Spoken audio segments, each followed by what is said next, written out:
भारत माता की, भारत माता की। इनकलाब, इनकलाब, वंदे वंदे। गजब ही हो गया, अद्भुत, चमत्कार, अकल्पनीय। ऐसे लगता है जैसे कल का ही दिन था। 10 साढ़े 10 साल पहले 26 नवंबर 2012 को हमारी पार्टी बनी। तब तो किसी ने सोचा भी नहीं था कि एक एमएलए भी बन पाएगा। ये भी उम्मीद नहीं थी कि एक एमएलए बनेगा। और आज 10 साढ़े 10 साल के अंदर आम आदमी पार्टी देश की राष्ट्रीय पार्टी बन गई है। 1300 से ज्यादा पार्टियां हैं देश में। पूरे देश में 1300 से ज्यादा पार्टियां, और उनमें केवल 6 पार्टियां राष्ट्रीय पार्टियां हैं। और उन 6 में से केवल 3 पार्टियां हैं जिनकी एक या एक से ज्यादा राज्यों के अंदर सरकारें हैं। उन 3 में आम आदमी पार्टी आती है, बीजेपी, कांग्रेस, आम आदमी पार्टी। तो सबसे पहले मैं सभी कार्यकर्ताओं को तहे दिल से बहुत बहुत बधाई देता हूं। सभी सपोर्टर्स को, हमारे शुभचिंतकों को, हमारे वोटर्स को, और सबसे ज्यादा हमारे क्रिटिक्स को, जो हमें बताते रहते हैं समय समय पे कि हम क्या गलतियां कर रहे हैं। उन सभी लोगों को मैं तहे दिल से बहुत बहुत बधाई देता हूं, शुक्रिया अदा करता हूं। भगवान ने वहां से, उस वक्त तो अपने पास कुछ भी नहीं होता था, ना पैसे थे ना आदमी थे। पैसे आज भी नहीं है, आदमी बहुत हैं, आज लोग बहुत हैं, लेकिन ऊपर वाला साथ है। आज सवेरे मैं यही सोच रहा था कि कहां से कहां आ गए। तो इसका मतलब ऊपर वाला कुछ कराना चाह रहा है हमसे, है कि नहीं है? हम तो निमित्त मात्र हैं, हमारी तो औकात ही कुछ नहीं थी। भगवान ने वहां जीरो से यहां पहुंचा दिया। इसका मतलब ऊपर वाले के दिमाग में कुछ तो चल रहा है।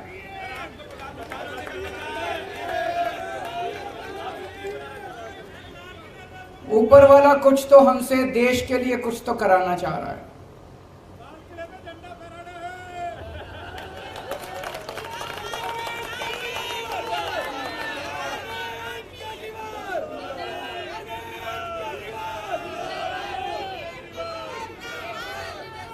आज इस खुशी के मौके पे मनीष जी की और जैन साहब की बड़ी याद आ रही है। वो भी अगर होते तो हमारी खुशी में और 4 चांद लग जाते। वो संघर्ष कर रहे हैं देश के लिए, हम सब के लिए। इस वक्त देश की सारी राष्ट्र विरोधी ताकतें, जो इस देश का भला नहीं चाहती, जो इस देश की तरक्की नहीं चाहती, वो सारी ताकतें मिलके आम आदमी पार्टी का विरोध कर रही है। मनीष सिसोदिया क्या क्या कसूर है? कल मैं एक उद्घाटन करने गया था ईस्ट विनोद नगर में, एक स्कूल में। सरकारी स्कूल है, सरकारी स्कूल है, और उसमें फ्रेंच पढ़ाई जाती है, जर्मन पढ़ाई जाती है, स्पेनिश पढ़ाई जाती है, जापानीज पढ़ाई जाती है। मेरी पढ़ाई हिसार के सबसे बड़े प्राइवेट स्कूल में हुई थी। हमारे स्कूल में भी ये सारी चीजें नहीं पढ़ाई जाती थी। बड़े बड़े प्राइवेट स्कूलों में नहीं पढ़ाई जाती। आज दिल्ली के सरकारी स्कूलों के अंदर वो शिक्षा दी जाती है। तो मनीष सिसोदिया का कसूर था कि उसने गरीबों के बच्चों को सपने देखने सिखाए, कि सपने देखो, बड़े बड़े सपने देखो, उनको पूरा करने का जज्बा रखो। यह कसूर था मनीष सिसोदिया का। 75 साल से गरीब का बेटा गरीब रह जाता था क्योंकि अच्छी शिक्षा नहीं मिलती थी। उनको उसने सपने दिए, उनके सपनों को उसने पर दिए, और ये सारी राष्ट्र विरोधी ताकतों ने मिलकर मनीष सिसोदिया को जेल के अंदर डाल दिया। जैन साहब का क्या कसूर था? उनका कसूर था कि अगर इस देश के अंदर कोई भी पैदा हो उसको अच्छा इलाज मिलना चाहिए, चाहे गरीब हो चाहे अमीर हो। गरीब आदमी हो तो इसका मतलब यह नहीं कि वो रुलेगा, वो कॉरिडोर में पड़ा रहेगा, उसको दवाई नहीं मिलेगी, उसको इलाज नहीं होगा। अच्छा इलाज कराएंगे, सबका अच्छा इलाज कराएंगे, सरकार कराएगी इलाज अच्छा। यह कसूर था सत्येंद्र जैन का। उसने एक सपना देखा था देश के लिए। सारी राष्ट्र विरोधी ताकतों ने मिलकर उसको बेचारे को जेल के अंदर डाल दिया। लेकिन बेचारा नहीं है, वो भगत सिंह का चेला है।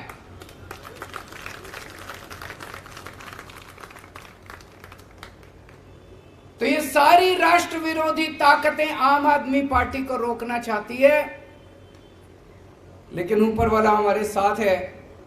किसी की हिम्मत नहीं है। मैं हमेशा कहता हूं, no one can stop the idea whose time has come. इस पूरी यात्रा में बहुत सारे ऐसे लोग हैं जिन्होंने बहुत कुर्बानियां दी, बहुत संघर्ष किए। हमारे बहुत साथी हैं जिन्होंने खूब डंडे खाए। आपने भी खाए? अच्छा, 1 महीने बेड पे थे, फ्रैक्चर हो गया था। बहुत डंडे खाए, जेल गए, बहुत लोग जेल गए। हमारी संतोष कोहली शहीद हो गई। हमारे साथ मीरा सान्याल जी होती थी। बिपिन करके एक लड़का था पंजाब में, चुनाव में प्रचार के दौरान उसका हार्ट अटैक हो गया। और भी ऐसे कई लोग हैं जिनको हमने इस यात्रा के दौरान खोया है। आज इस मौके पे हम उन सबको याद करते हैं और भगवान से प्रार्थना करते हैं कि उन सबको शांति दे, उनकी आत्मा को शांति दे, अपने श्री चरणों में उनको स्थान दे। बहुत सारे ऐसे लोग हैं जिन्होंने बहुत संघर्ष किया। अपने परिवार, नौकरी करते थे, अच्छी अच्छी नौकरियां छोड़ के आ गए, क्योंकि उन्होंने सबने सपना देखा था कि एक दिन ऐसा आएगा जब देश के अंदर अच्छी शिक्षा मिलेगी। वो सब बड़े खुश हैं कि दिल्ली के अंदर, अब पंजाब के अंदर जिस तरह से मॉडल गवर्नेंस का बनाया जा रहा है, उनके सपने पूरे हो रहे हैं। बहुत लोगों ने संघर्ष किया है और आज टाइम है अपनी आइडियोलॉजी को याद करने का, अपनी विचारधारा को याद करने का। आम आदमी पार्टी की विचारधारा के 3 स्तंभ हैं। याद है ना सबको? याद नहीं है? 3 स्तंभ हैं। कट्टर ईमानदारी, मर जाएंगे, देश के साथ गद्दारी नहीं करेंगे, बेईमानी नहीं करेंगे, एक टाइम की रोटी कम खा लेंगे लेकिन बेईमानी नहीं करेंगे। बेईमानी का पैसा घर में नहीं आएगा। कट्टर ईमानदारी। दूसरा स्तंभ है कट्टर देशभक्ति। देश के लिए जरूरत पड़ेगी तो जान हाजिर है, फांसी पे चढ़ जाएंगे। और तीसरा स्तंभ है इंसानियत। इंसान को इंसान समझना है। इन लोगों की तरह गुंडागर्दी नहीं करनी। गुंडागर्दी हमारी विचारधारा नहीं है, उनकी हो सकती है। इंसानियत, इंसान के लिए कुछ भी करने की जरूरत पड़े, इंसान से मोहब्बत करनी है। हम गाते हैं ना, इंसान का इंसान से हो भाईचारा, यही पैगाम हमारा। तो इंसानियत तीसरी हमारी आइडियोलॉजी है। पहली बार देश के अंदर पहले कहते थे चुनाव लड़ने के लिए इतना पैसा चाहिए, बेईमानी तो करनी पड़ती है। हमने दिखा दिया कि ईमानदारी से चुनाव लड़े भी जा सकते हैं और जीते भी जा सकते हैं। हमने दिखा दिया कि ईमानदारी से सरकार चलाई भी जा सकती है और सफल सरकार चलाई जा सकती है। हमने साबित कर दिया कि सफल सरकार तो ईमानदारी से ही चलाई जा सकती है, बेईमानी से सफल सरकार नहीं चलाई जा सकती। तो जैसा मैं कह रहा था, भगवान हमसे कुछ कराना चाह रहा है। हम सबका सपना है कि भारत दुनिया का नंबर 1 देश बने, मेक इंडिया नंबर 1। और हमारा देश बन सकता है नंबर 1। हमारे देश के अंदर क्षमता है, लोगों में क्षमता है। और शायद भगवान ये चाहता है कि ये भगवान की भारत को दुनिया का नंबर 1 देश तो ये आम आदमी पार्टी वाले ही बनाएंगे। ये काम हमारे हाथों से ही कराना चाहता है।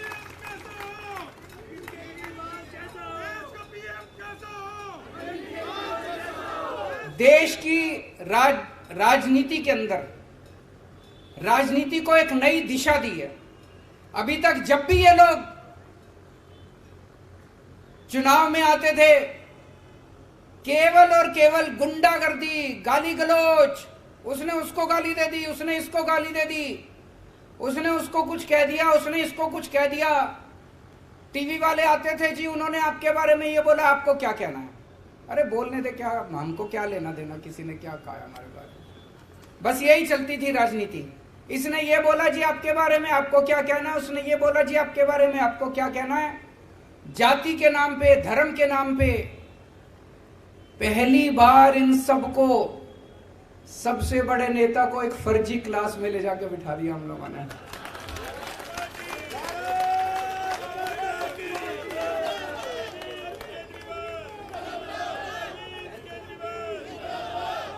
वो पता नहीं असली स्कूल में गए कि नहीं गए, लेकिन इस जिंदगी में उनको एक दिन असली स्कूल में भी भेजेंगे।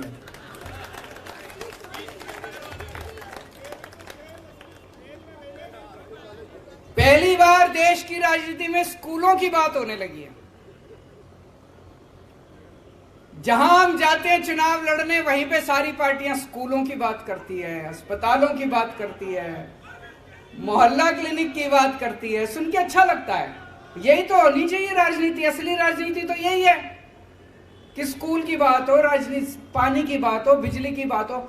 अब सारी पार्टियां कहती है बिजली फ्री दे, देती नहीं है, कहती तो हैं, कहलवा तो दिया सबसे। अमित शाह जी ने भी एक, मेरे को याद है कहीं बोला था, वेस्ट बंगाल में जाके बोला था हमारी पार्टी की सरकार बनी तो इतने यूनिट बिजली फ्री, कहलवा सबसे दिया, करवा भी देंगे सब लोगों से धीरे धीरे।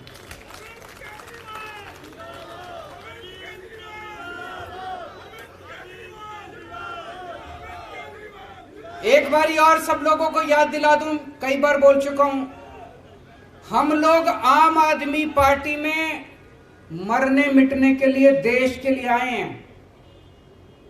अगर किसी के मन के कोने में कभी आए पद की इच्छा, पैसे की इच्छा, प्रतिष्ठा की इच्छा, तो या तो वो फीलिंग निकाल देना और या आम आदमी पार्टी छोड़ देना।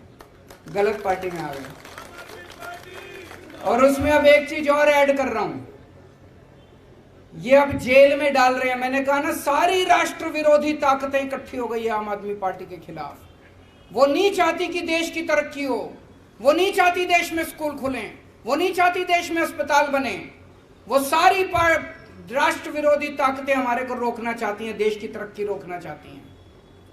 वो अब आपको सबको जेल में डालेंगे। एक एक करके सबका नंबर आएगा, सबका नंबर आएगा एक एक करके।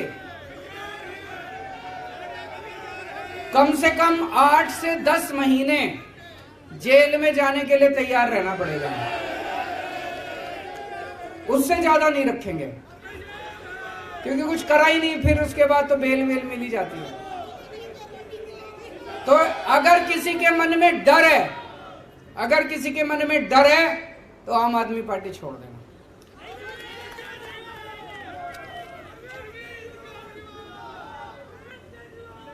जैसा मैंने कहा, आज 2 किस्म की राजनीति देश के अंदर चल रही है। एक पॉजिटिव राजनीति। आपने देखा होगा, दिल्ली के अंदर हम चुनाव लड़े, हमने कभी किसी को गाली नहीं दी।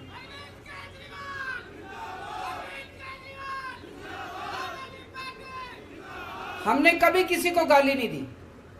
हम हमेशा, मैंने पिछले चुनाव में, दिल्ली के चुनाव में, चुनाव के पहले बोल दिया था कि भाई मैंने 5 साल में काम किए, अगर आपको मेरे काम अच्छे लगे तो मेरे को वोट देना, नहीं तो मेरे को वोट मत देना। काम के नाम पे वोट मांगे हमने। पंजाब में गए, हमने अपनी गारंटियों के नाम पे वोट मांगे। गोवा में गए, गुजरात में गए, अपनी गारंटियों के नाम पे, काम पे वोट मांगे। ये पॉजिटिव राजनीति है। और ये लोग जो गुंडागर्दी करते हैं, मारकाट करते हैं, लड़ाई झगड़े करते हैं, गाली गलौज करते हैं, ये नेगेटिव राजनीति है। इस देश को पहली बार हम लोगों ने एक पॉजिटिव राजनीति दी है। आज इस मंच से इस देश की जनता को आह्वान करना चाहता हूं कि भारत को नंबर 1 देश बनाने के लिए आम आदमी पार्टी के साथ जुड़िए। और आम आदमी पार्टी से जुड़ने के लिए एक नंबर दे रहा हूं, उस नंबर पे जो जो लोग देश भर में, आप तो जुड़े हुए हैं, आपको करने की जरूरत नहीं है, इस पे मिस कॉल मारें जो जो देख रहे हैं। 9871010101 9871010101 इस नंबर पे मिस्ड कॉल मारें आम आदमी पार्टी से जुड़ने के लिए। और अंत में भगवान से प्रार्थना करता हूं कि अगर इस देश की सेवा के लिए ये जान चली जाए तो अपने को बहुत सौभाग्यशाली समझूंगा। इस शरीर का कतरा कतरा, मेरे शरीर के खून का कतरा कतरा इस देश के लिए अगर शहीद हो जाए तो अपने आप को बहुत सौभाग्यशाली समझूंगा। देश के उन सब करोड़ों लोगों को सलाम जिन लोगों ने इतने कम समय में आम आदमी पार्टी पे इतना विश्वास किया, इतनी बड़ी हमको जिम्मेदारी दी। राष्ट्रीय पार्टी बनने की जिम्मेदारी कोई छोटी जिम्मेदारी नहीं है, बहुत बड़ी जिम्मेदारी है। ऊपर वाले से प्रार्थना करता हूं कि ये जिम्मेदारी पूरी ईमानदारी और निष्ठा के साथ हम लोग पूरी कर पाएं, ऐसा हमें ताकत दें, हमें सद्बुद्धि दें। बहुत बहुत शुक्रिया। भारत माता की